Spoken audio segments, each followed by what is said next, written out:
review. Book 101 is all about the books that I read for the last 40 years. And today I have my special guest. He's the founder of AI Assistant, no other than Mr. Dustin Jensen. Hi, Daniel. How are you? I'm fabulous, Mr. Dustin. And can you please introduce more about yourself? Well, I'm Dustin. I am a co founder of AI Systems, which is the AI factory.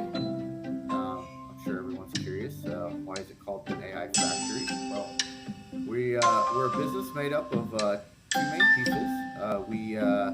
We have our developers, which are people that are focused on using modern techniques for building out systems really fast. A lot of them would like to say they're about 10x more productive than they were about even 6 months ago.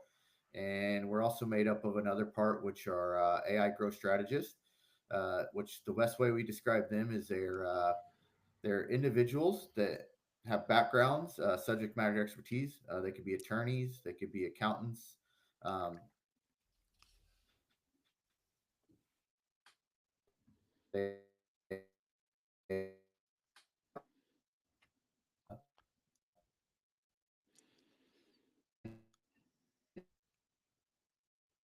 Mr. Justin, I think you are choppy.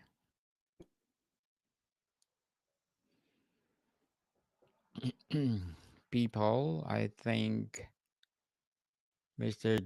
Dustin is disconnected, but before we wait for him, I'm inviting you to please do listen to my other podcast, people, my other podcast, because my abstract essay is already in fifth season, abstract poetry in second season, and Book 101 review in fifth season, Comedy 101 in second season, Food 101 in its fifth season too, Geography 101 in its fourth season, and my baby podcast, Law are 101 you there, and Daniel? yes, Mental Health 101. You are so choppy, Mr. Dustin. So while I'm waiting for you, I'm promoting all my podcasts and my baby podcast, Law 101 and Mental Health 101. My love letters in its third season and movie 101 review and music 101 in its fourth season too. Science 101 and sex 101 in first season. Please listen to them wherever you listen your podcast. Mr. Dustin, defining actually work for this company. What are the beyond technical function? What criteria define an AI workflow that truly works in a practice? Well, the way that we discover workflows is basically by doing what we call like a deep discovery. So first, we'll do a lot of research on a company to try to understand. And like I said, the people that we're working with are what we call subject matter experts. So when we're looking for workflows, we're not going in there completely blind. We're working with individuals that already have a general idea, but during the deep discovery, what we do is we just interview different people in the company, and we do this almost like you're more like a psychiatrist or a counselor talking to someone. We just ask them questions and we just let them walk through the company, just sharing. We'll start from A to Z through the company, let them share the different struggles they have, different pain points, and really just listen to them. Because one of the common mistakes people make is they try to guide individuals or they try to kind of lead the witness on potential solutions, and a lot of times when you kind of step in and start speaking, you're really just about to get where they're really just going to do that deep dive. And we'll do that throughout the organization. So first, we'll speak with someone. When we're done, we'll ask, well, who else is part of this workflow? And then we'll go and we'll also interview that person as well. And that's how we do a workflow discovery to understand what are the best AI systems to build in the organization. Mr. Dustin, so what's the most common reason why AI workflows fail in the real world? And how does your AI factory approach specifically solve it?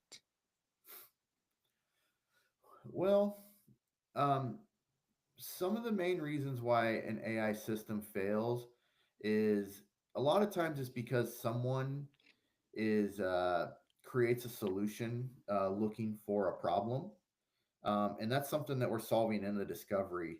Is we're really trying to find like the root cause um, of a particular struggle. And a lot of these AI systems that are being developed, these agentic workflows, it's very very new technology, and everyone's realizing that it's important to start bringing getting their company up to speed and start deploying these. Uh, but it takes time to figure out where you're actually going to get the ROI. Um, so for an example, uh, you know, a lot of people come to us and, like I said, they'll have all these solutions. Like we want to automate this, and we want to automate a system like this. Well, I'll actually give you a great example. So we had a marketing agency that came to us, and they work with contractors, and the contractors were using a particular software, and they were having a an adoption issue on the software, so they couldn't quite get the contractors to use it. So they came to us and they want us to build them an AI tutor. So we started to go through the process, the discovery process. So we met with different contractors, we met with administrators with the software, different users, and the more that we talked to them, we realized that even when they have some other type of formal training, they often don't show up. They maybe only can do 1 hour a week, and that caused them to struggle, uh, to be able to get the adoption. And also, they're out. A lot of these contractors are out in the field, so they didn't really have time to actually get on the software. So after speaking to them, we end up coming up with a whole nother solution. We realized, well, the AI tutor is not going to solve the problem. What they really need is something that can actually go act on the software. So what we built for them is a voice agent that they can just call up, talk to, and it's almost like calling up an office secretary to go in and act on the software for them. So they no longer have to actually get into the software. They just use the voice agent, and the voice agent will complete the task for them. Interesting indeed, Mr. Dustin. How does your methodology optimize the collaboration between human judgment and AI automation within workflows? Wait, repeat that question. How does your methodology optimize the collaboration between human judgment and AI automation within workflows? So, sort of, how do we align With humans the with AI, AI? yes. AI. Yes. Well, right now we're still in a phase where you still going to have human in the loop, even when you're optimizing. AI is really good at handling these tasks, but it still needs the human to be in the loop to first discover those workflows. I mean, we have to. The AI doesn't automatically know the optimized way to use the system, so it needs that training, and it continues to need that data. And so, in the short term, AI just isn't going to be able to function without having the human in the loop. Now, there is a difference. It does mean that that one individual is quite a bit more optimized, and so maybe a process that could have took a few people or five people now can be narrowed down to a single individual. Those are a lot of questions. Those are a lot of things that we talked about, philosophically or socially, what that looks like. We haven't quite hit that area yet where we're actually feeling that, but it's something that we talk about is what that alignment is. And the way we deal with alignment internally right now is we're just always inviting people to start upskilling and learning, and try to continue educating people um, to do that. And we've also got some other frameworks that we've been developing that can help companies navigate through that. Looking forward for that development, Mr. Dustin. What's your framework for rigorously stress testing AI workflows before deployment to ensure reliability? Well, uh, well, first we have to build the system. We have to uh, build them slowly, because one of the number one problems that we have right now with AI systems are going to be hallucinations, or giving out like false information. And so we have to be able to rigorously test that. So the way that looks is, one, we try not to build one single monolithic system. The way that we approach the problem is we try to develop smaller agentic workflows inside, a bigger system. So we'll have orchestrating agents. So, for example, if you're just doing something simple like content creation, we're not going to just deploy one single agent to go out and do the whole workflow. We're going to deploy one agent that'll go out and do some research. We'll go deploy one agent to go out and analyze that research, consolidate it, uh, restructure it, then deploy it. And when we do all those little small workflows, we're able to give each of those agents a separate database, which a common term uses a RAG database, or like a knowledge base. Um, and it allows us to give it a small data set instead of a larger one. So if we see hallucinations as we're in testing and as we're going along, it's able to adjust. Now, another thing that we're deploying is we're starting to deploy new types of database systems instead of like just a straight RAG, which is static. We're deploying what we call like a graphical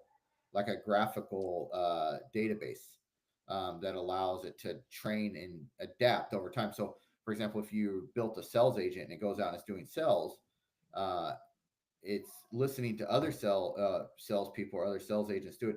It's updating the database in real it more in a real time, so it helps eliminate hallucinations. Very well said, Mr. Dustin. Very well said. And I'm gonna give you an applause, supposed to be, not the music itself. Very well said and beautifully articulated. What's the biggest bottleneck in scaling a successful AI workflow prototype across an organization? How do you overcome it? So, what is the biggest bottleneck in scaling AI workflows right now Yes, successfully. successfully? Um, well, our biggest adoption right now is just company adoption. For example, Microsoft, who's a major player in the AI space, they're innovating in the space right now. And I was talking to a person inside Microsoft, and they say that maybe only 50% of the company is actually using AI right now, even though the company is adopting it. So uh, that is it's currently the adoption, because it's still a bit science fiction to everyone, what these systems can do. And so when you go into a company,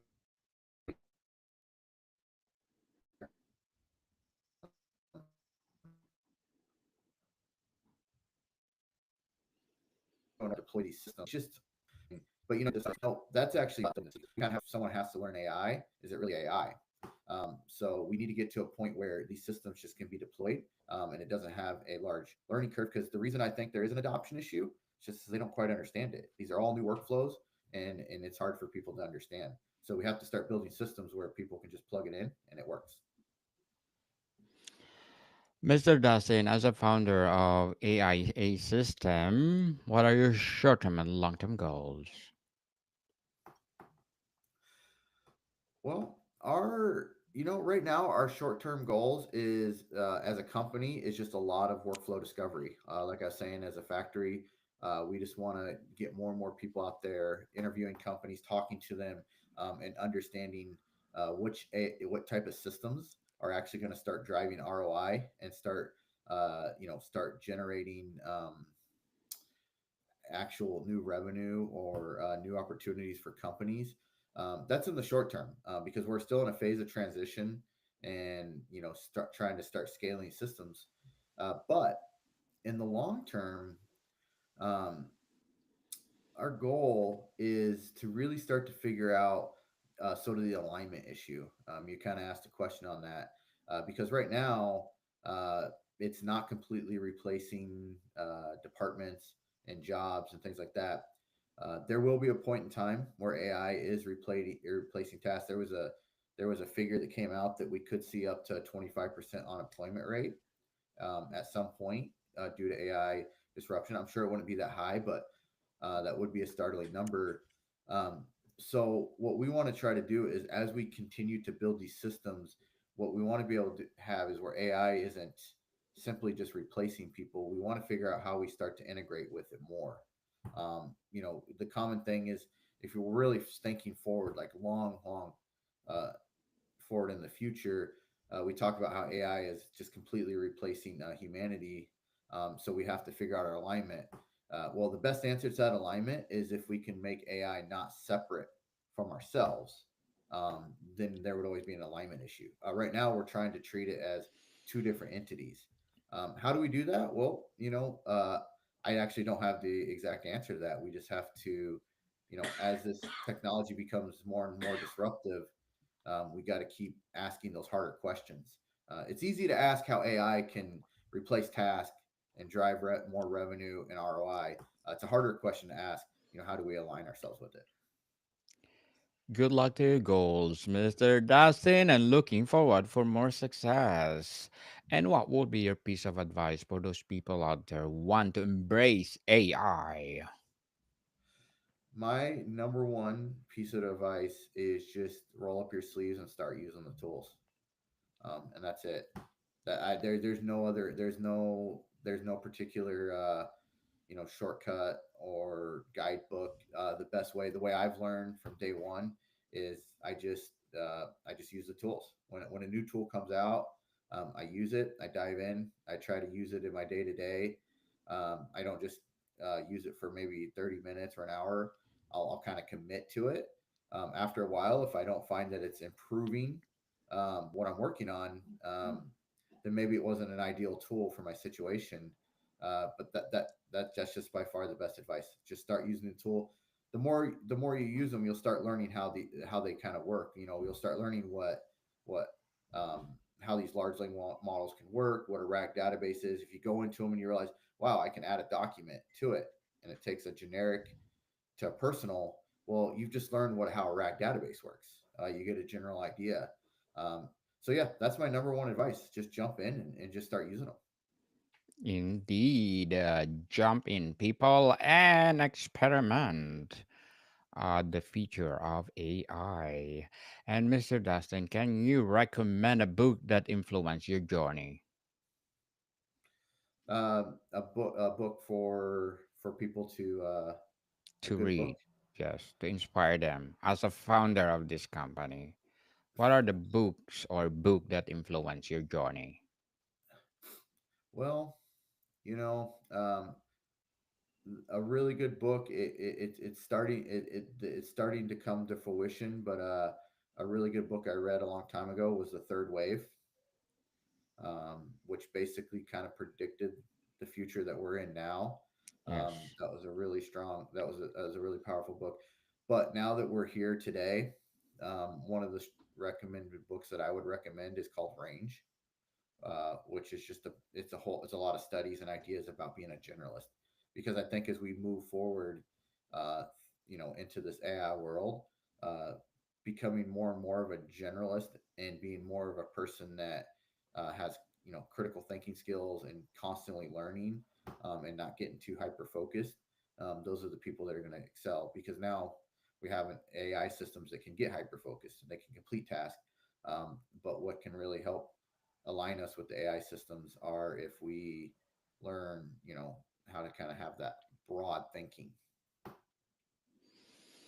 Indeed, and thank you so much for your recommendation, Mr. Dustin. Please, people, read it and to be empowered.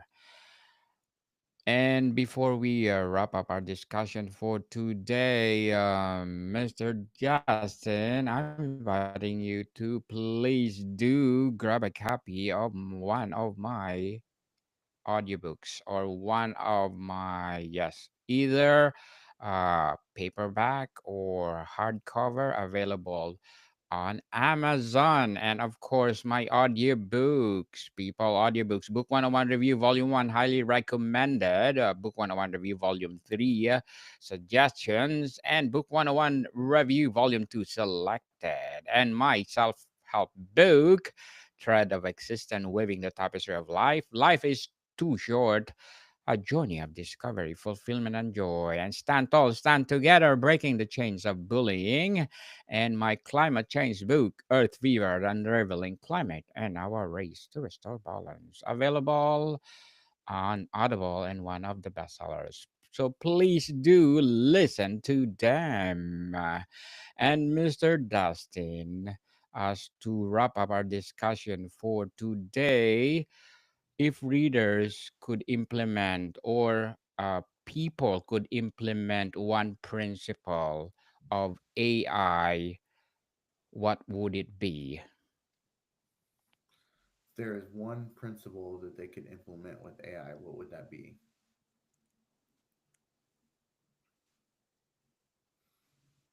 Well, the number one principle, which is what we speak about a lot, is the number one principle is being adaptable. Yes. Because I think we already know that uh, it changes fast. As soon as you have a grasp on AI, it's shifting, and it's going to be like that for the foreseeable future. So anyone that's able to adapt quickly, those are people that are going to excel in this. And a matter of fact, we're going to be coming out with a book in the future uh, called Adapt, and it is the Adapt framework that we'll be releasing, which is going to be a framework that companies are going to be able to follow to help them navigate through this new AI world. Looking forward for that book, Mr. Dustin. I'm inviting you to come back and let's talk about it on Book 101 review. And one more question. Do you think our constitution is ready for AI? Uh, no, I don't think any part of the government. Um, I don't even know if our society is fully ready to embrace it at the moment. I think it's going to be a little more disruptive than people think. But on the bright side, humanity's always has always been really good at adapting without even being told to adapt. We tend to find our way.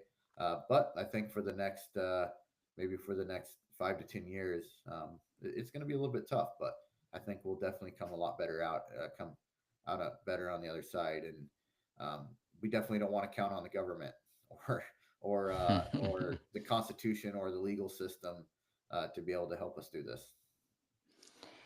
Mr. Dustin Jensen, thank you so much for sharing your knowledge and wisdom with the world. So, can you please invite our listeners to support your advocacy as well as your business itself? Mr. Dustin, where our people can buy your or where people can contact you. Hello? I think Mr. Dustin is disconnected. So, Where people, yes, go ahead, Mr. Dustin.